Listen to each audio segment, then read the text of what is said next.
Finalmente interpretar el sueño de Nabucodonosor y que la cabeza de oro era quién y él representaba a quién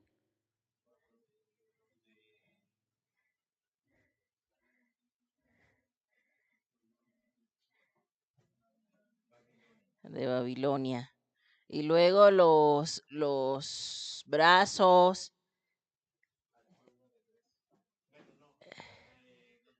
de plata, los medos y los persas. Y luego la parte de bronce, ¿a quién representaba? A Grecia, muy bien. Y las piernas de hierro, muy bien. Y la piedra,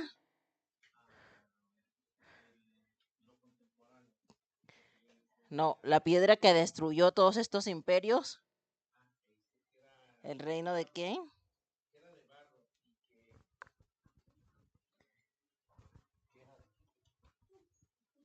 El reino de los cielos, sí, que destruiría pues a todos estos imperios, amén. Y pues posteriormente estuvimos revisando el otro sueño, ¿verdad? Del árbol, que igual ese árbol que crecía pero que fue cortado, representaba también a Nabucodonosor, quien desafortunadamente parece que se le subió mucho aquello de que pues la cabeza de oro era él, mandó a hacer una estatua y por causa de que, este, sí, pues ahora sí que se llenó de soberbia su corazón y fue cortado, ¿no? Fue cortado como aquel árbol que vio en el sueño y cayó literalmente en un estado de locura. Así es. Y bueno, hoy vamos a revisar el capítulo 5 del libro de Daniel. Vimos lo último que vimos la clase pasada fue, sí, pues la locura de Nabucodonosor. Vimos también el milagro del horno de fuego. Y vamos a leer el capítulo 5, hermanos. Dice la palabra del Señor. El rey Belsasar hizo un gran banquete a 1000 de sus príncipes y en presencia de los 1000 bebía vino. ¿Quién era este rey Belsasar? Bueno, pues aquí ya vemos que ya no aparece Nabucodonosor, ¿cierto? Hasta el sueño del árbol vemos a Nabucodonosor reinando, pero según lo que cuenta la historia, después de que Nabucodonosor muere, queda en el poder su hijo que se llamaba Amel Marduk. Después de que este hijo de Nabucodonosor, que era su único hijo porque las demás eran mujeres, toma el poder, este es asesinado por su cuñado. Fue asesinado por su cuñado. Y posteriormente, eh, ese cuñado fue sucedido por su hijo. Ese hijo igual fue sucedido por otro esposo de las hijas de Nabucodonosor que se llamaba Nabónido. Y según la historia, este Belsasar, del cual se habla aquí, era el fruto de la hija de Nabucodonosor con el rey Nabónido, ¿sí? Esos son datos históricos que no aparecen tal cual aquí en la Biblia, pero pues los historiadores eh, cuentan, ¿no? Que esos fueron los respectivos reyes después de Nabucodonosor. Entonces este Belsasar, del cual nos habla el capítulo 5, viene siendo nieto de Nabucodonosor, ¿sí? El que estaba ahorita en el poder, pero no estaba él en el poder absolutamente, estaba también reinando su padre, ¿sí? O sea, este Belsasar estaba como rey, ¿cómo le dicen? Como corregente, ¿sí? Exactamente, como rey adjunto a su padre que era Nabónido. Nabónido, sí, así se llamaba. Y ahorita nos vamos a dar cuenta que la Biblia, efectivamente afirma, ¿no? Lo que la historia también nos cuenta. Dice, Belsasar pues hizo un gran banquete a 1000 de sus príncipes y en presencia de los 1000 bebía vino. Belsasar, con el gusto del vino, mandó que trajesen los vasos de oro y de plata que Nabucodonosor su padre había traído del templo de Jerusalén para que bebiesen en ellos el rey y sus grandes, sus mujeres y sus concubinas. ¿De qué vasos de oro está hablando aquí? De los vasos de oro que fueron mandados a hacer originalmente por el rey Salomón para el templo de Jerusalén. Eran unos vasos sagrados. Alguien que me pueda apoyar, por favor, con la lectura en el primer libro de los Reyes, capítulo 7, 48 al 51.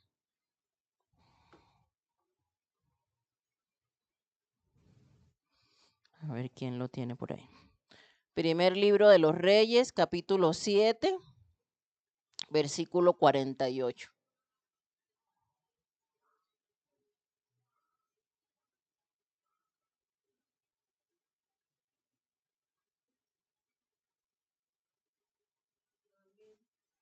Sí.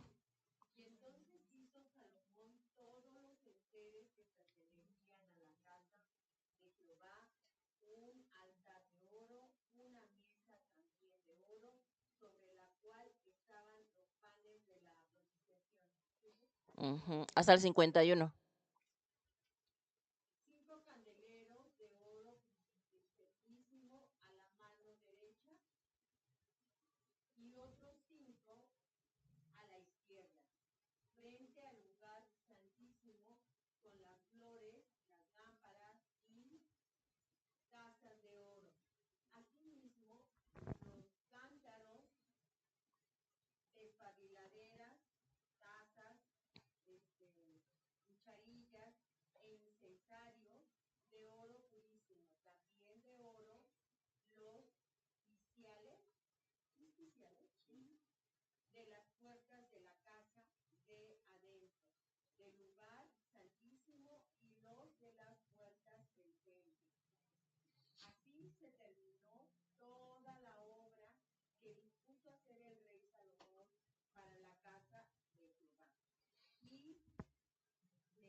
Ajá, entonces vemos que cuando se construyó el templo de Salomón, todos los enseres eran absolutamente de oro.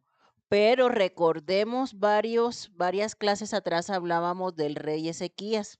¿Se acuerdan que el rey Ezequías, cuando el Señor le permitió vivir 15 años más, que recibió la visita de los babilonios, se puso a mostrarles, mejor dicho, hasta el baño, ¿no? Todo lo que había, exactamente. Y posteriormente nos cuenta la historia que entonces Nabucodonosor, pues ya habiendo identificado todas las riquezas que habían en Israel, va, los invade y se lleva absolutamente todas las riquezas, ¿sí? Tanto del templo como del palacio del rey. Entonces, estos son los utensilios en los cuales estaba brindando este hombre y estaba echándose tremenda borrachera con los otros reyes y con las concubinas. Imagínense. Dice, bebieron vino y no solamente bebieron vino, alabaron a los dioses de oro y de plata, de bronce, de hierro, de madera y de piedra. Imagínense ustedes la escena. Unos vasos, unos utensilios que estaban consagrados para el Señor. Porque pues todo lo que había en el templo de Jerusalén estaba consagrado, estaba santificado, todo estaba ungido. ¿Para qué? Para el servicio de la casa de Dios. Estos hombres tenían esto allá en Babilonia resguardado, y a este muchacho, a este rey insensato, se le ocurre tomar y emborracharse con las copas del templo de Jerusalén. Imagínense lo delicado de la situación de tomar algo que está consagrado para Dios para pecar.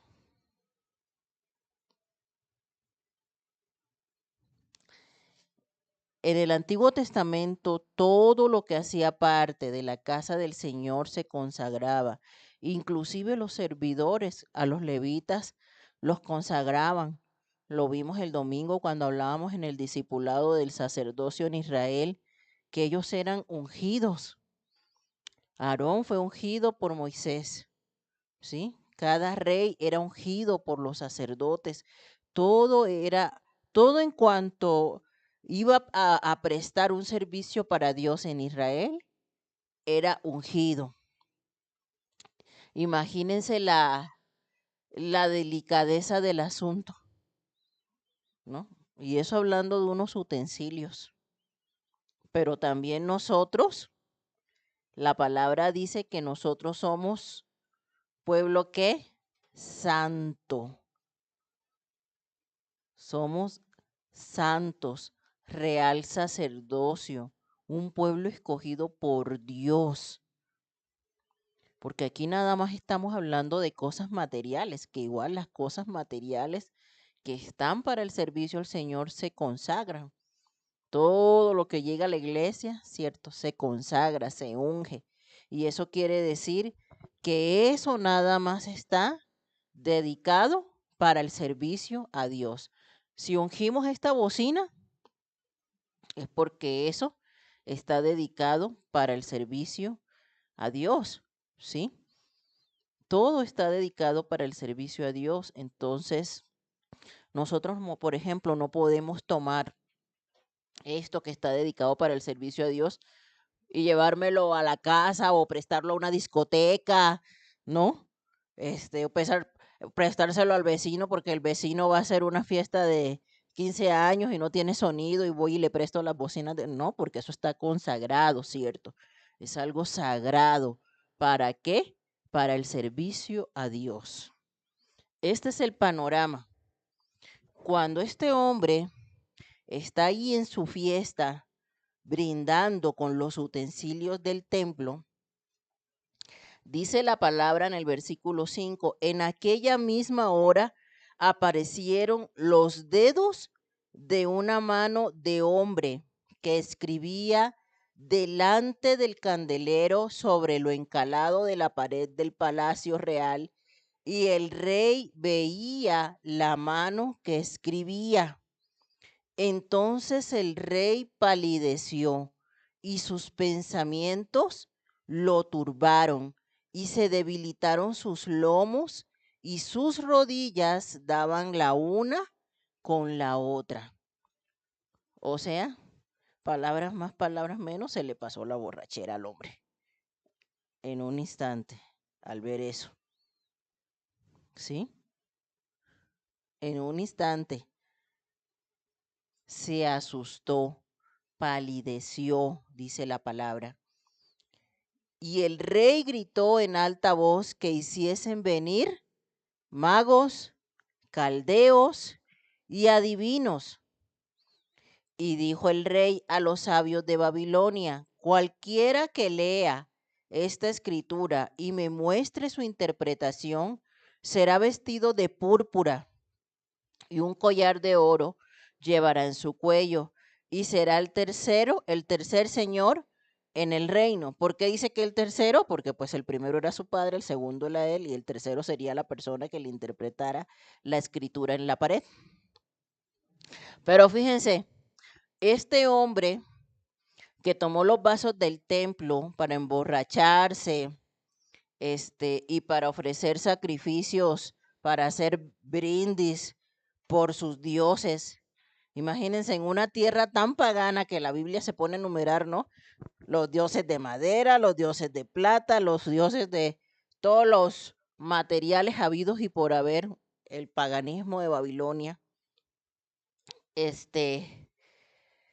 Y en este momento este hombre ve esto y se asusta.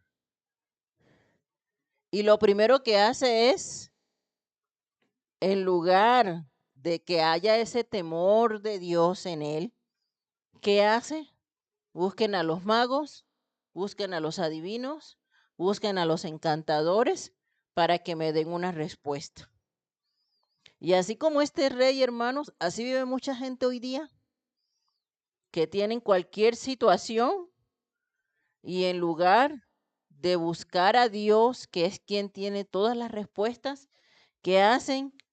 Abren el horóscopo, van con el brujo, van allá a que le lean las manos, van acá a que le lean las cartas y hacen exactamente lo mismo que hizo este hombre, buscar respuestas donde nadie, donde esos que no pueden darle una respuesta. Eso fue lo que hizo este hombre, buscar respuestas donde hombres que no tenían ni el temor de Dios, ni el discernimiento para darle la respuesta de lo que él quería saber, porque esa respuesta solamente se la podía dar una persona que realmente tuviera ese discernimiento de parte de Dios. Y así mucha gente anda por ahí perdiendo su dinero buscando respuestas donde no las hay, ¿verdad? Y dice la palabra, entonces fueron introducidos todos los sabios del rey, pero no pudieron leer la escritura ni mostrar al rey su interpretación. Entonces el rey Belsasar se turbó sobremanera y palideció, y sus príncipes estaban perplejos. ¿Por qué? Porque pues ellos con sus encantamientos y con sus hechicerías y con sus artimañas no podían dar respuesta a lo que estaba pasando. Dice, la reina, por las palabras del rey y de sus príncipes, o sea, la reina se enteró de lo que estaba pasando. Probablemente aquí pudo haber sido la madre de Belsasar, ¿cierto? Dice que se enteró de lo que estaba pasando, entró a la sala del banquete y dijo, Rey, vive para siempre, no te turben tus pensamientos, ni palidezca tu rostro. En tu reino hay un hombre en el cual mora el espíritu de los dioses santos. Y en los días de tu padre, cuando aquí hace referencia a los días de tu padre, está haciendo referencia a los días de Nabucodonosor, ¿sí? Pero en ese contexto cultural, el padre podía ser el padre directo biológico, el abuelo o el bisabuelo, ¿sí? Entonces le dice, en los días de tu padre se halló en él luz e inteligencia y sabiduría, como sabiduría de los dioses, al que el rey Nabucodonosor, tu padre, oh rey, constituyó jefe sobre todos los magos, astrólogos, caldeos y adivinos. Por cuanto fue hallado en el mayor espíritu y ciencia y entendimiento para interpretar sueños y descifrar enigmas y resolver dudas. Esto es en Daniel. Entonces esta señora, a estas alturas, cuando está pasando esto, Daniel ya era un anciano, ya no era aquel jovencito que llegó al palacio. O sea, estamos hablando de que ya cuántos reyes pasaron, ¿verdad? Sí, ya Daniel ya era un anciano. Dice, llámese pues ahora a Daniel y él te dará la interpretación. Entonces Daniel fue traído delante del rey y dijo el rey a Daniel, ¿eres tú aquel Daniel de los hijos de la cautividad de Judá que mi padre trajo de Judea? yo he oído de ti que el Espíritu de los dioses santos está en ti y que en ti se halló luz, entendimiento y mayor sabiduría. Y ahora fueron traídos delante de mí sabios y astrólogos para que leyesen esta escritura y me diesen su interpretación, pero no han podido mostrarme la interpretación del asunto. Yo pues he oído de ti que puedes dar interpretaciones y resolver dificultades. Si ahora puedes leer esta escritura y darme su interpretación, serás vestido de púrpura y un collar de oro llevarás en tu cuello y serás el tercer señor en el reino. Y fíjense lo que Daniel le contesta a este hombre. Daniel le dice, entonces Daniel respondió y dijo delante del rey, tus dones sean para ti. O en otras palabras, quédate con tus regalos. Y da tus recompensas a otros. Leeré la escritura al rey y le daré la interpretación. El Altísimo Dios, oh rey, dio a Nabucodonosor tu padre el reino y la grandeza, la gloria y la majestad. Y por la grandeza que le dio, todos los pueblos, naciones y lenguas temblaban y temían delante de él. A quien quería mataba y a quien quería daba vida. Engrandecía a quien quería y a quien quería humillaba. Y fíjense, Daniel le trae a la memoria a Belsasar el error en el cual cayó Nabucodonosor. Y le dice en el versículo 20, mas cuando su corazón se ensoberbeció y su espíritu se endureció en su orgullo, fue depuesto del trono de su reino y despojado de su gloria. Y fue echado de entre los hijos de los hombres, y su mente se hizo semejante a la de las bestias, y con los asnos monteses fue su morada. Hierba le hicieron comer como a buey, y su cuerpo fue mojado con el rocío del cielo, hasta que reconoció que el Altísimo Dios tiene dominio sobre el reino de los hombres y que pone sobre él al que le place. Entonces Daniel, antes de interpretar lo que estaba diciendo la escritura en la pared, le recuerda al nieto de este hombre, mira, acuérdate que tu abuelo un día salió al balcón de su palacio y dijo, oh Babilonia, todo esto yo lo hice. Todo esto con mi poder, con mi grandeza, para mi gloria. ¿Cierto? ¿Se acuerdan de la historia? Y en ese mismo momento Dios le habló y Nabucodonosor perdió la razón y quedó comiendo con los animales en el campo, hasta cuando reconoció que todo lo que tenía no era ni por su trabajo, ni por su inteligencia, ni por su poder, sino por la misericordia y por la gracia del Dios Altísimo. Entonces Dios le permitió entrar en razón y tomar nuevamente el lugar de donde había sido quitado. ¿Por qué Daniel le trae a Belsasar esta historia a colación? Porque históricamente este momento en el cual Belsasar está haciendo ese banquete es un momento crítico. Históricamente, todos los comentaristas bíblicos dicen que en este momento en el que él está haciendo ese banquete, Babilonia estaba siendo sitiado por los medopersas. Pero Babilonia tenía unas murallas de 45 metros de alto. Recuerden que en ese tiempo antiguo, pues las fronteras de las naciones se protegían con murallas, de tal manera que los enemigos no entraran e invadieran. Todos tenían sus murallas. Y Babilonia tenía unas murallas impenetrables, altísimas y anchísimas, ¿sí? Dicen los historiadores que estas murallas de Babilonia, en estas murallas de Babilonia, cabían alrededor de 4 carros, ¿sí? De lo ancho que estaban. Y eran aproximadamente de 45 metros.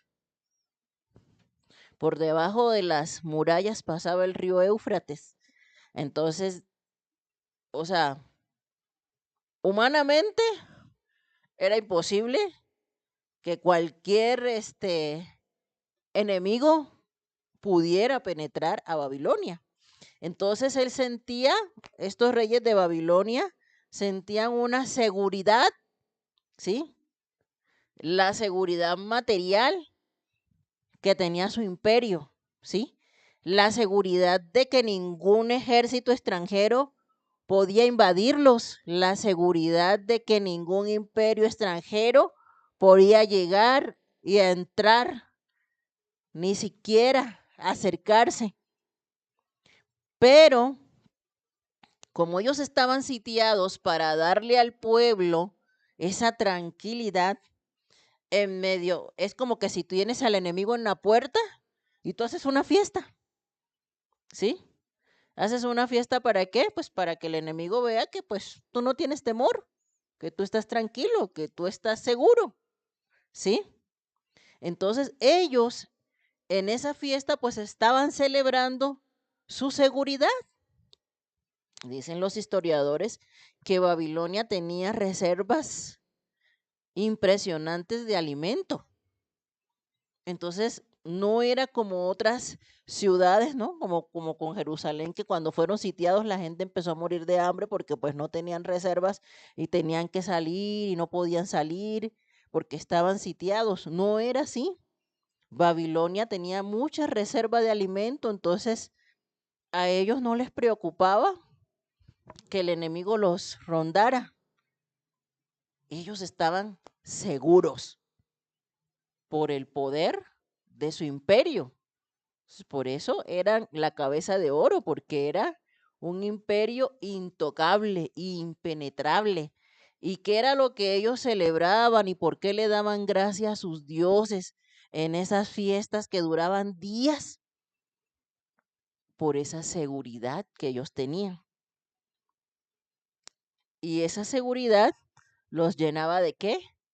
De soberbia. ¿Sí? De soberbia. Porque a veces las personas ponen su seguridad en lo material, ¿cierto? A veces las personas ponen su seguridad en lo material y piensan, a mí no me va a tocar, pero Dios, que controla todas las cosas y que es soberano sobre el universo, cuando quiere traer juicio sobre alguien, lo va a hacer y nada ni nadie se lo va a impedir. Recuerden que algo parecido le pasó a Nínive, ¿verdad? Ellos también estaban seguros. El imperio asirio también estaba seguro, ¿sí? De que nada ni nadie los iba a tocar. Pero resulta que cuando Dios dice, te voy a tocar, te toca. Y no importa lo material que tú tengas. Y nosotros lo hemos visto, ¿cierto? Nosotros lo hemos visto. Un ejemplo sencillo, muy sencillo, lo vimos en el COVID. ¿Cuántos multimillonarios no se murieron? Y tenían prácticamente, mientras los pobres acá, ¿verdad? Luchaban por una bala de oxígeno que les costaba un ojo de la cara, un mes de mercado para tener un poquito de oxígeno. Los ricos decían, no, pues yo escuché muchos empresarios decir, yo en mi casa tengo montado un cuarto de cuidados intensivos ya listo por si cualquiera de mi casa se enferma. A muchos yo escuché decir eso. No, ya yo en mi casa tengo prácticamente un cuarto de cuidados intensivos listo. ¿Cuántos no lo tenían? Pues sí lo tenían y de todas maneras se murieron. Tenían para haber comprado todo el oxígeno del mundo y de todas maneras se murieron. ¿Por qué? Porque lo material nunca nos va a dar la seguridad de nada. Porque mientras nosotros no peguemos nuestra frente en el piso como Nabucodonosor y reconozcamos que todo lo que tenemos es por la misericordia y por la gracia de Dios, y en nuestra cabezota no entendamos que es por la gracia de Dios y que nada es por nuestros propios méritos, mientras no entendamos eso, pues viviremos en caída tras caída hasta que lo entendamos.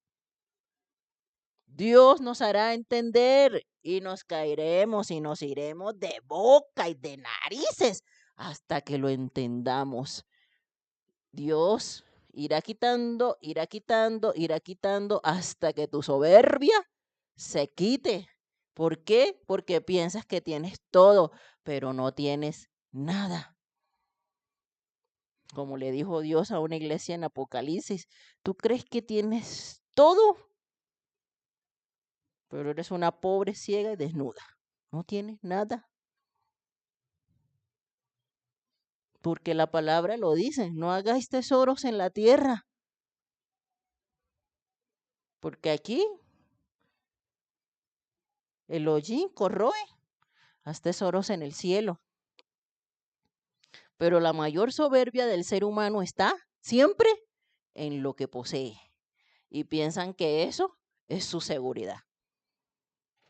Piensan que eso es su seguridad.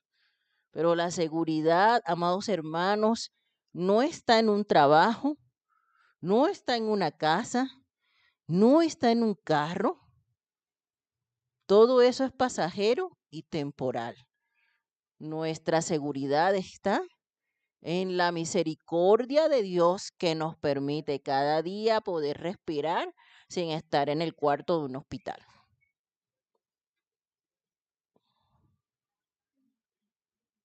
Eso es lo que nuestra cabeza a veces no entiende. Ujú. Entonces, este hombre, pues Daniel tuvo que traerle, refrescarle la memoria.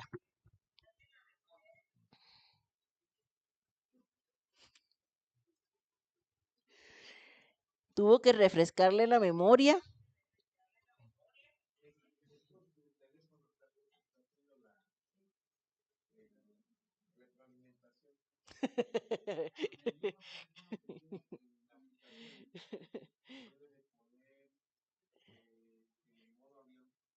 ¿Sí?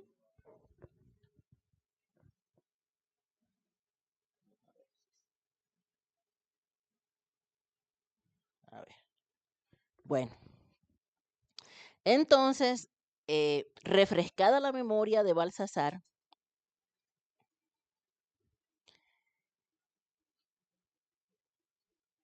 le dice Daniel. Entonces, de su presencia fue enviada la mano que trazó esta escritura. Y la escritura que trazó es Mene, Mene, Tekel, Uparsin. Esta es la interpretación del asunto, le dice Daniel. Mene, contó Dios tu reino y le ha puesto fin. Tekel, pesado has sido en balanza y fuiste hallado falto. Pérez, tu reino ha sido roto y dado a los medas y a los persas. Entonces mandó Belsasar vestir a Daniel de púrpura y poner en su cuello un collar de oro y proclamar que él era el tercer señor del reino. La misma noche fue muerto Belsasar, rey de los caldeos, y Darío de Media tomó el reino siendo de 62 años. Fíjense lo que Dios le dice a Belsasar. Y nos dice a todos nosotros, porque al final la palabra es viva y eficaz y es para todos nosotros. Lo primero que le dice es, contó Dios tu reino y le ha puesto fin. Y Dios también nos dice a nosotros, hermanos, Así como tenemos un día de nacimiento, todos nosotros tenemos un día de fin. Eso es inevitable. Todos nos vamos a morir. Unos más viejitos, otros más jovencitos, solo Dios lo sabe. Pero en el libro de Dios, todos nosotros ya tenemos asignada una fecha que ya Dios conoce. Nosotros no, pero Dios sí. Así como el reino de Belsasar fue contado, los días nuestros también ya han sido contados por el Señor. Yo puedo decir, bueno, yo tengo 20, yo tengo 30, yo tengo 40 años, cada quien. Pero más allá de eso, ya Dios ha contado nuestros días. Solamente Él sabe en qué momento nos toca. Y por eso, amados hermanos, cada día nosotros tenemos que vivir para el Señor. Como dice Pablo, ya no vivo yo, mas Cristo vive en mí. Y tenemos que vivir para el Señor porque no sabemos cuántos días nos faltan. Pudieran ser muchos, pudieran ser pocos. Solo Dios lo sabe. Pero los que sea, siempre tenemos que vivir como si fuera el último, porque no sabemos. ¿O acaso quién tiene la vida comprada? ¿Quién puede decir, ya yo me compré 50 años más? ¿Quién puede decir eso aquí? Ya yo me compré y tengo seguro 5 años más. No, hermanos, dicen por ahí, lo único que todos tenemos seguro es la muerte. Y eso es una realidad. Eso es lo único que todos tenemos seguro, que un día nos vamos a morir. Y mientras ese día llega, se tarde o sea pronto, mientras ese día llega, lo único que tenemos que hacer es vivir para el Señor. Yo todos los días, por mi trabajo, veo la fragilidad de la vida. He visto personas tan jóvenes con enfermedades tan tremendas. He visto personas que un mes van con una gripita y al siguiente mes van y me dicen que ya se sintieron una bolita, les mando a hacer un estudio, es cáncer y resulta que ya les queda poco. La vida es frágil, el ser humano es frágil. Y a veces se nos van los días y nos desgastamos en tantas cosas, pero no tenemos tiempo para Dios. Y esa es una forma de soberbia. Indirectamente y muy sutilmente es una forma de decirle a Dios, todo es tan importante menos tú. Todo es tan importante, pero tú estás al último. Y desafortunadamente, cuando vienen las pruebas, cuando vienen los golpes a nuestra vida, entonces es que hacemos como Nabucodonosor y nos acordamos de que esta frente Dios no las hizo para pegarla al piso y reconocer nuestra fragilidad delante de Él. Solamente en esos momentos, cuando vemos lo vulnerable que somos, entonces sí, tenemos todo el tiempo para Dios y buscamos a Dios realmente de corazón. Solo en esos momentos. Tristemente, desafortunadamente, muchos han sido sacudidos de tal manera para poder dejar la soberbia y darse cuenta que la vida es frágil. Solamente Dios, nuestro Dios soberano, sabe lo que a cada uno nos toca, ¿cierto? El segundo mensaje, pesado has sido en balanza y fuiste hallado falto. Nosotros físicamente podemos decir, yo peso 100 kilos, 90 kilos, ¿no?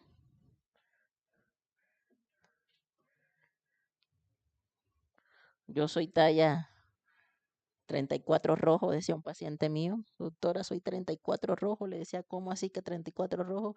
Yo soy 34, doctora, pero cuando me quito el pantalón, todo esto me queda rojo. ¿No? Era para que se riera. Físicamente tenemos un peso, ¿verdad?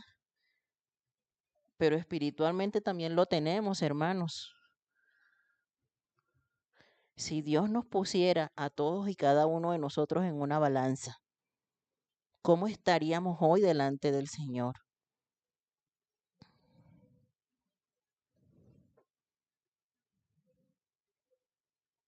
¿Cómo estaríamos cada uno de nosotros delante del Señor? Eso es inevitable, eso va a pasar.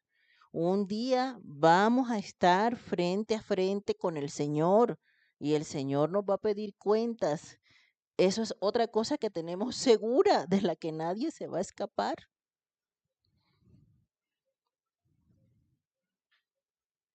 Vamos a rendir cuentas delante del Señor. Quizás no estamos acostumbrados a rendir cuentas en esta vida porque pues hay personas que hacen lo que les place, lo que les viene en gana y a ninguna ley se sujetan. Pero, ¿qué tal delante de la presencia de Dios? Todos, todos, todos, todos estamos puestos en una balanza, amados hermanos. Y es cierto, el Señor Jesús pagó un precio en la cruz por ti y por mí, para justificarnos delante del Padre. Pero también es cierto lo que dice la palabra, que aún por nuestras palabras seremos juzgados. Aún por lo que pudimos haber hecho bien y no hicimos, seremos juzgados. Entonces, por eso vuelvo a repetir lo que siempre digo. Todos los días necesitamos ponernos a cuenta con el Señor para que esa carga tan pesada que se llama pecado que vamos arrastrando día con día no esté tan grande, ¿cierto? Y lo último que le dice el Señor es, tu reino ha sido roto y dado a los medos y a los persas. Esta palabra significa dividido, o sea, ha sido fracturado. ¿Y qué fue lo que pasó en la historia? En la historia lo que pasó fue que mientras este imperio tenía un banquete y celebraba su seguridad, los medos y los persas, ¿sí? Habían desviado el canal del río que pasaba por debajo de las murallas, que era el río Éufrates. Ellos desviaron ese río. Y por ahí, por ese mismo canal, mientras los otros estaban bien borrachos, el ejército de los medas y los persas invadió Babilonia. Llegaron todos bien borrachos, entraron al banquete y mataron al rey. Y ese mismo día, Darío se posesionó y el imperio babilonio cayó en un instante.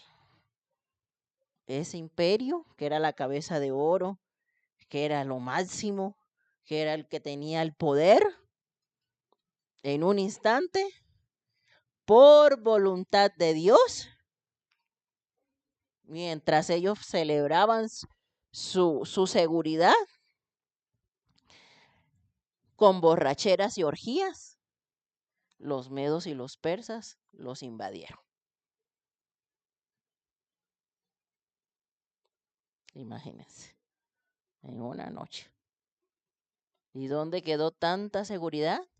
¿Y dónde quedó tanta opulencia?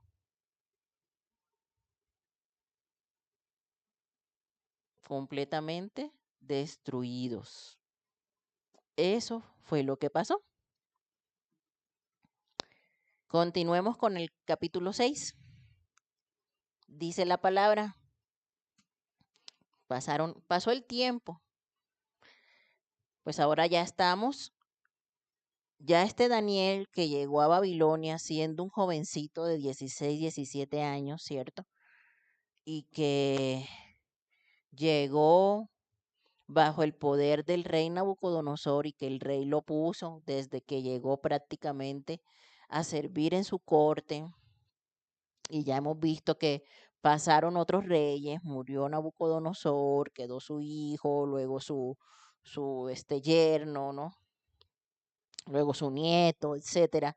Ha pasado mucho tiempo y Daniel sigue sirviendo en la corte del rey.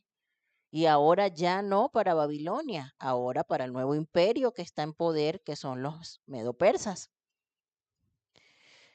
Y este rey Darío cuenta la historia que es un rey mm, como encargado del rey Ciro, Ciro el Grande. Y dice el capítulo 6, pareció bien a Darío constituir sobre el reino 120 sátrapas que gobernasen en todo el reino. Entonces, obviamente hay un nuevo rey y una nueva organización, ¿sí? Una nueva organización. Entonces, este nuevo imperio que ahorita está gobernando divide este todo el territorio y pone a gobernar a los sátrapas que eran como gobernadores de pequeños, sí, estados, como gobernadores, ¿no? Entonces puso a esos 120 sátrapas para que gobernaran en todo el reino. Y sobre ellos puso 3 gobernadores. O sea, aquí nos está hablando la palabra de la nueva organización política de este nuevo imperio medo-persa. Dice, de los cuales Daniel era uno.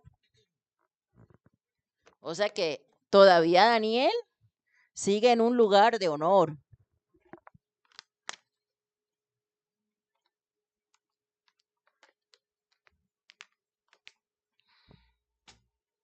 Porque imagínense, sobre esos 120 ponen a 3 y de esos 3 Daniel era uno. Entonces, Dios todavía sigue honrando la vida de Daniel en ese imperio pagano, ¿cierto? Dice, a quienes estos sátrapas diesen cuenta para que el reino fuese perjudicado. Pero Daniel mismo era superior a estos sátrapas y gobernadores porque había en él un espíritu superior. Y el rey pensó en ponerlo sobre todo el reino, imagínense. Entonces, obviamente, como en todo campo laboral, ¿hay qué? Envidia, competencia. Pues quien no lo ha vivido es porque no es de esta tierra, ¿no? Pero en todo, cualquier trabajo que usted se desempeñe, ¿sí? Rodeado de gente, seres humanos comunes y corrientes, va a encontrar envidia, competencia, chismosos. Sí, o sea, eso en todo equipo de trabajo ahí está, hay un surtido rico, ¿cierto? Así también Daniel también lo vivió. Entonces estos, pues obviamente que le tenían coraje a Daniel porque había algo diferente en él. Dice el versículo 4, los gobernadores y sátrapas buscaban ocasión para acusar a Daniel en lo relacionado al reino, mas no podían hallar ocasión alguna o falta porque él era fiel y ningún vicio ni falta fue hallado en él. Entonces dijeron aquellos hombres, no hallaremos contra este Daniel ocasión alguna para acusarle, si no la hallamos contra él en relación con la ley a su Dios. Entonces fíjense, ¿qué sucede? Que cuando las personas te tienen envidia, ¿qué hacen? Buscarte una caída. ¿Estamos de acuerdo? Eso pasa en todas partes, ¿no? En la escuela, en el trabajo, en todas partes pasa eso, ¿no? Te buscan una caída. Oh, fulano de tal, jefe, fulano de tal llegó tarde. Jefe, pero como Daniel, pues no le hallaban dónde, ¿verdad? No le hallaban ninguna caída a Daniel, dijeron, bueno, pues como no le encontramos ninguna falta, pues laboralmente hablando, pues vamos a buscarle una falta espiritualmente hablando. Eso fue lo que hicieron sus compañeros de trabajo. Entonces, versículo 6, estos gobernadores y sátrapas se juntaron delante del rey y le dijeron así, Rey Darío, para siempre vive. Todos los gobernadores del reino, magistrados, sátrapas, príncipes y capitanes, han acordado por consejo que promulgues un edicto real y lo confirmes, que cualquiera que en el espacio de 30 días demande petición de cualquier dios u hombre fuera de ti, oh rey, sea echado en el foso de los leones. Entonces, como no había ley, ellos se la inventaron, ¿sí? Y van todos, ¿no? Una comitiva, van delante del rey. Pero pues obviamente, como hemos estado hablando todo este tiempo, ¿cierto? Todos estos reyes de los imperios, ¿qué querían? Veneración del pueblo. O sea, ellos no querían solamente un poder político, ellos querían también un poder espiritual. ¿Qué hicieron los babilonios? Nabucodonosor hizo una estatua y dijo, todos se tienen que inclinar ante la estatua y el que no lo haga va a ser echado en el horno de fuego, ¿cierto? ¿Qué hicieron los emperadores romanos? Todos tienen que ofrecer incienso a los emperadores romanos y el que no lo haga va a ser echado en el Coliseo romano para que la fiera se lo coma. ¿Qué hicieron los medo-persas? No había ninguna ley, entonces los mismos gobernadores van con el rey y le dicen, pues es que los reyes tienen que ser venerados por el pueblo como dioses. ¿Qué estás esperando para decirle a tu pueblo que salió un edicto, que todo aquel que pida cualquier petición tiene que ser en el nombre del rey por 30 días? Y entonces, el que no lo haga, pues que lo echen en el foso de los leones. Y le dicen al rey, ahora, oh rey, confirma el edicto y fírmalo, para que no pueda ser revocado conforme a la ley de Media y de Persia, la cual no puede ser abrogada. Entonces, lo que decía el rey era ley. Lo que decía el rey era ley. No se podía abrogar. Lo que el rey dijera había que cumplirlo. Y entonces, pues anteriormente los reyes usaban un anillo con el que sellaban todo, ¿no? Entonces dice la palabra que el rey Darío firmó el edicto, ¿no? Con esa prohibición que le sugirieron toda esa comitiva de sátrapas y de gobernadores que fueron a hablar con él.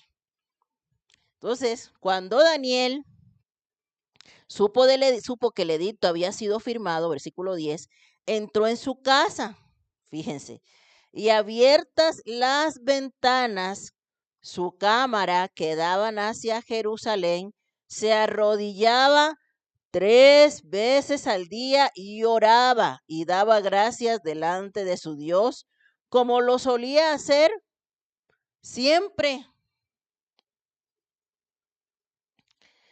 Daniel hizo esto. En ningún momento, Daniel dijo, pues es que como ya me prohibieron pedirle a mi Dios, me tengo que esconder porque si no me van a echar con los leones. La palabra dice que Daniel ya conocía el edicto. Sin embargo, Daniel no se escondió. ¿Qué hacía Daniel? Hasta parece que lo hizo peor. Abría la ventana, como quien dice, véanme, ¿sí? Porque si las hubiera cerrado hubiera sido un cobarde, hubiera negado su fe y continúa haciendo lo que siempre hacía, orando 3 veces al día, mirando hacia Jerusalén. Dice la palabra en el libro de los Reyes, capítulo 8.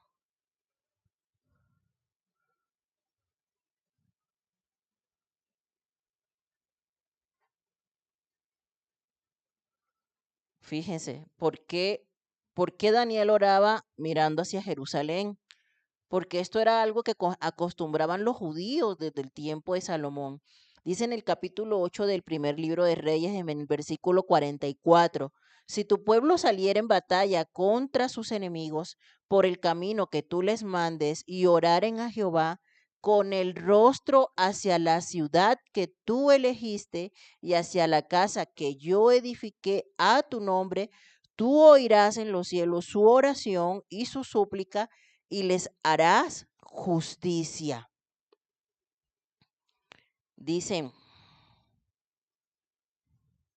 si pecaren contra ti, porque no hay hombre que no peque, y estuvieses airado contra ellos, y los entregases delante del enemigo para que los cautive y lleve a tierra enemiga, sea lejos o cerca, y ellos volviesen en sí en la tierra donde fueron cautivos, si se convirtieren y oraren a ti en la tierra de los que los cautivaron y dijeran, pecamos, hemos hecho lo malo, hemos cometido impiedad, y se convirtieren a ti de todo su corazón y de toda su alma en la tierra de sus enemigos que los hubieren llevado cautivos, y oraren a ti con el rostro hacia su tierra que tú diste a sus padres, y hacia la ciudad que tú elegiste y la casa que yo he edificado a tu nombre, tú oirás en los cielos, en el lugar de tu morada, su oración y su súplica, y les harás justicia. Entonces, Daniel por eso oraba, siempre mirando en dirección hacia Jerusalén, porque ahí se está cumpliendo lo que dice, lo que la palabra dice cuando Salomón hizo el templo, ¿sí? Si tu pueblo fuera llevado cautivo, si ellos oran mirando hacia la ciudad de sus padres, tú oirás la súplica. Entonces él oraba 3 veces al día mirando hacia Jerusalén. Pero pues estos hombres, solamente buscaban un motivo para hacer caer a Daniel.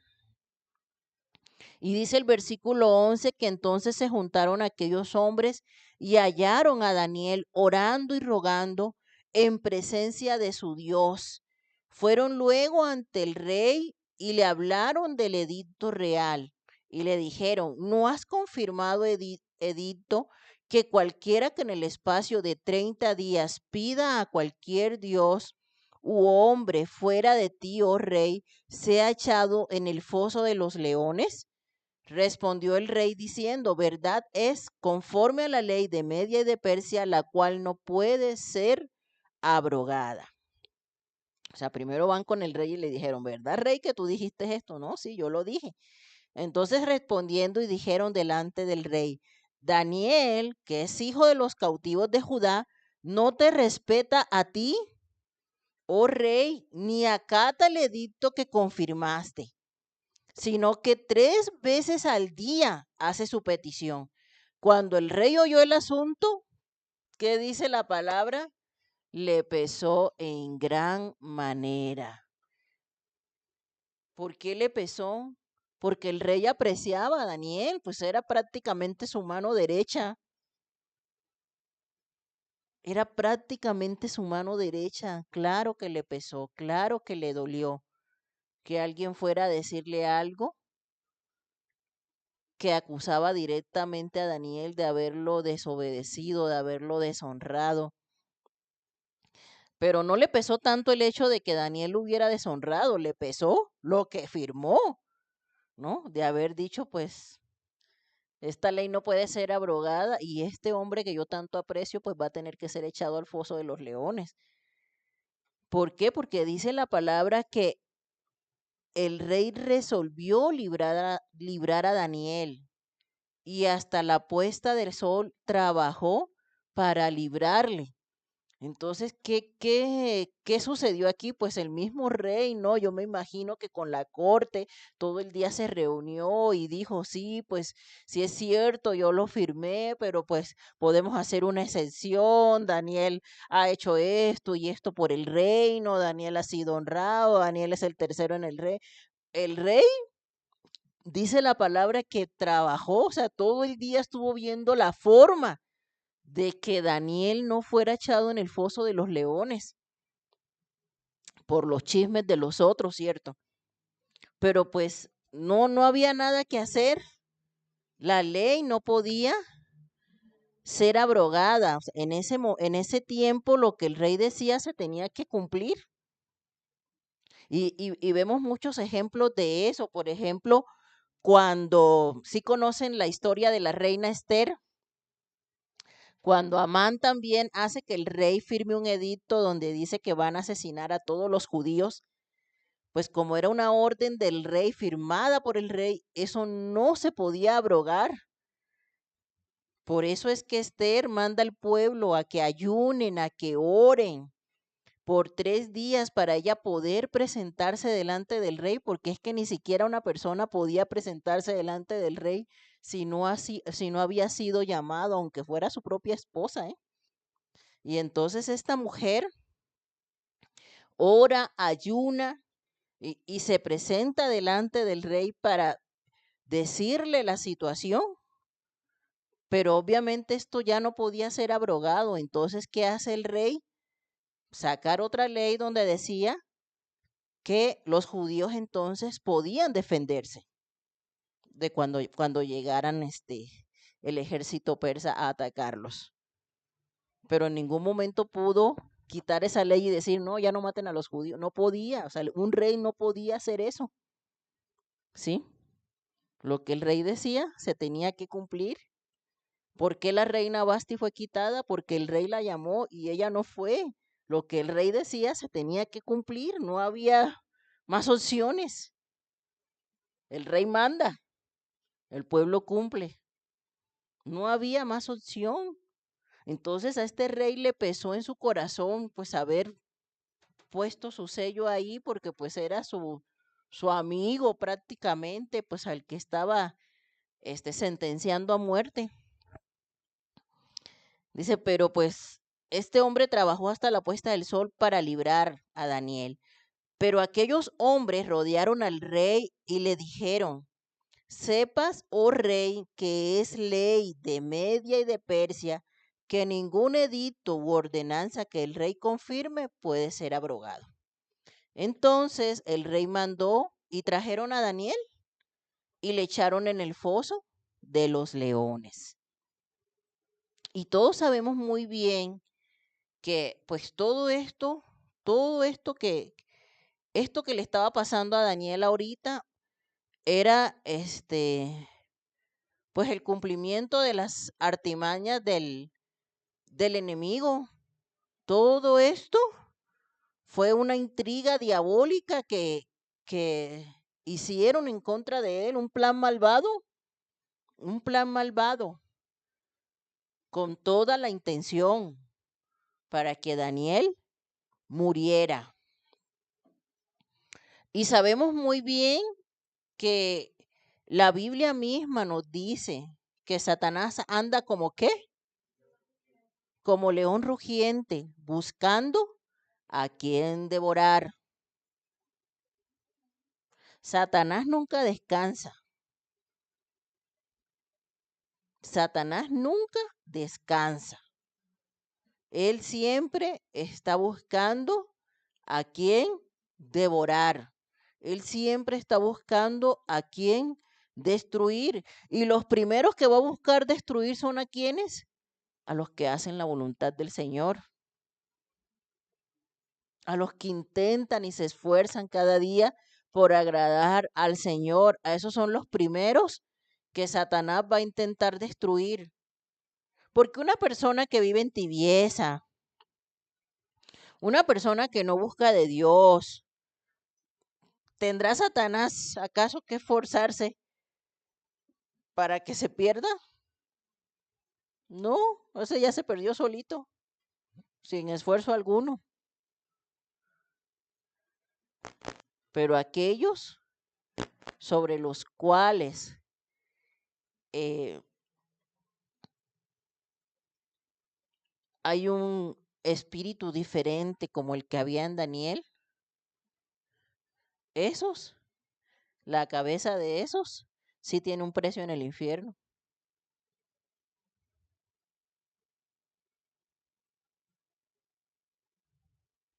Y esto es lo que está pasando con Daniel. Entonces imagínense, echan en este foso de leones a Daniel, que no creo yo que eran leones que acababan de comer, ¿verdad? Eran leones hambrientos, porque pues la finalidad era que lo devoraran, que se lo cenaran, ¿no? A Danielito, que le sirviera de cena a los leones. Esa era la finalidad, matarlo. Ya se acabó Daniel, ya no hay competencia, ya no hay otro gobernador, ya esa era la finalidad de estos hombres malvados. Pero dice en el versículo 16, entonces el rey mandó y trajeron a Daniel y le echaron en el foso de los leones. Y el rey dijo a Daniel, el Dios tuyo, a quien tú continuamente sirves, él te libre. El rey Darío había escuchado de todas las proezas que Dios había hecho por medio de Daniel. El rey Darío había escuchado de todo lo que Dios hacía, la manera como Dios usaba a este hombre. Había escuchado la manera como Nabucodonosor reconoció al Dios de Daniel. Había escuchado la manera como el Dios de Daniel quitó el reino babilónico a Belsasar en una noche. Tuvieron que haberse enterado. Y el rey Darío sabía que el Dios de Daniel era un Dios todopoderoso. Y le dice estas palabras. Prácticamente Darío le está diciendo, yo no pude hacer nada. Yo no pude hacer nada. Pero ese Dios al que tú sirves, Él te libre. Y yo creo que esto fue lo más sabio que este hombre pudo haber dicho en toda su vida, en toda su existencia. Que tu Dios al que tú sirves, Él te libre.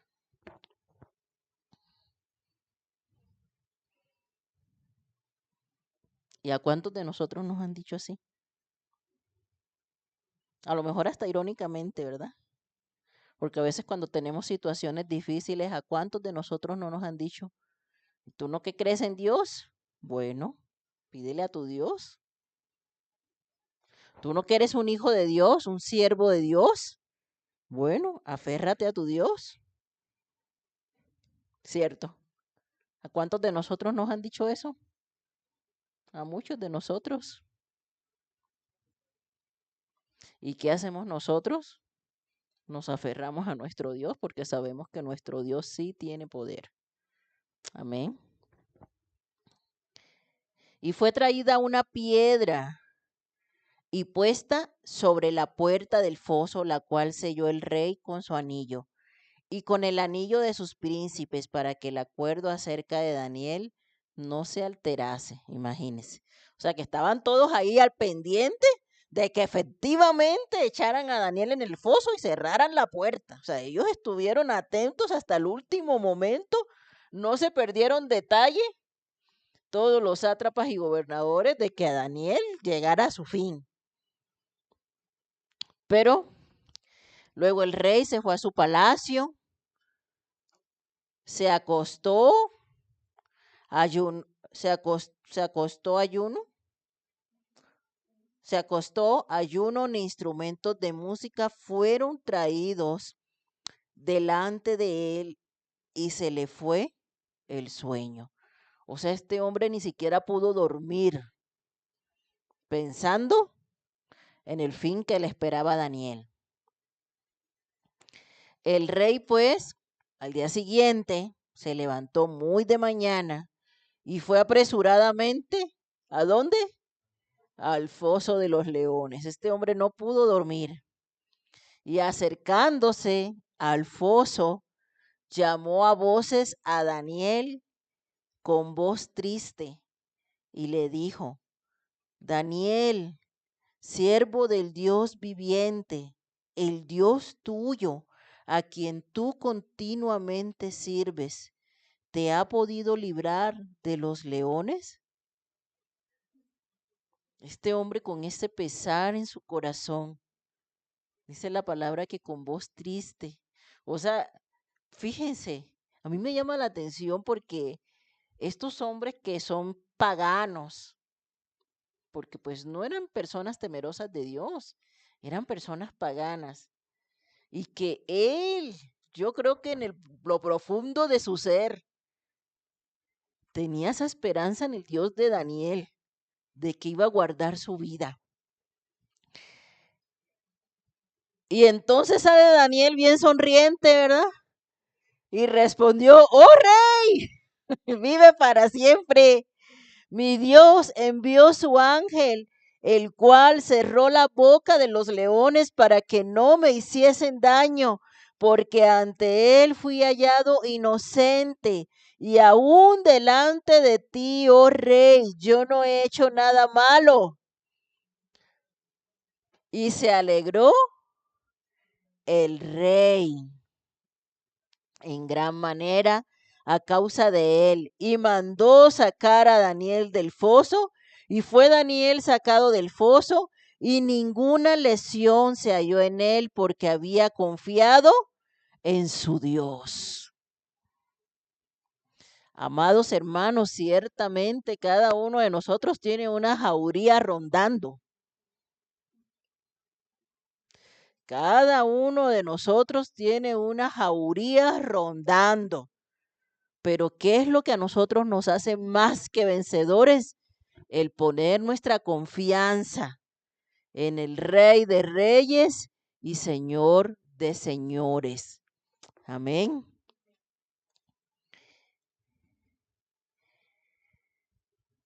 Toda la clave está en la confianza en Dios. Y dio orden el rey y fueron traídos aquellos hombres que habían acusado a Daniel. ¿Y qué pasó?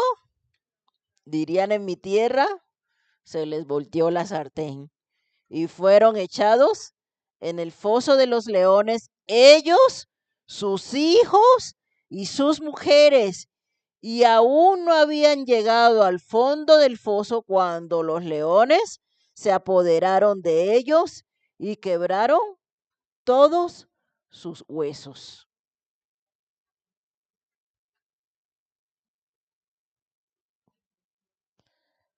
Y por eso dice la canción, el que se meta conmigo, yo se lo dejo al Señor. Todo el que me vitupere, yo se lo dejo al Señor. El que me quiera hacer daño, yo se lo dejo a mi Dios, porque no hay mayor justicia que la de nuestro Señor. Ay de aquel que se meta con uno de mis pequeñitos, dice la palabra. Mejor le hubiera sido atarse una piedra de molino y echarse al mar. Ay de aquel que se meta con un hijo de Dios. Entonces el rey Darío escribió a todos los pueblos, naciones y lenguas que habitan en toda la tierra, paz o sea multiplicada. De parte mía es puesta esta ordenanza, que en todo el dominio de mi reino todos teman y tiemblen ante la presencia del Dios de Daniel, porque Él es el Dios viviente y permanece por todos los siglos, y su reino no será jamás destruido, y su dominio perdurará hasta el fin. Él salva y libra y hace señales y maravillas en el cielo y en la tierra. Él ha librado a Daniel del poder de los leones. Y este Daniel prosperó el reinado de Darío y durante el reinado de Ciro el persa. Amén. ¿Qué tal?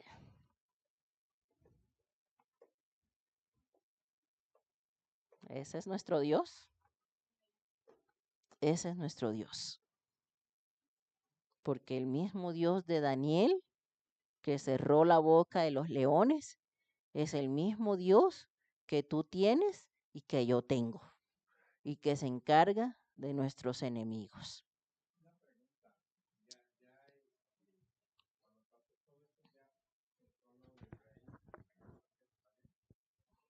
No, todavía siguen aquí cautivos, porque es apenas cuando Ciro toma el poder, durante su reinado, él saca el edicto de que todos los cautivos pueden regresar a sus tierras. ¿Sí? Pues vamos a orar, hermanos.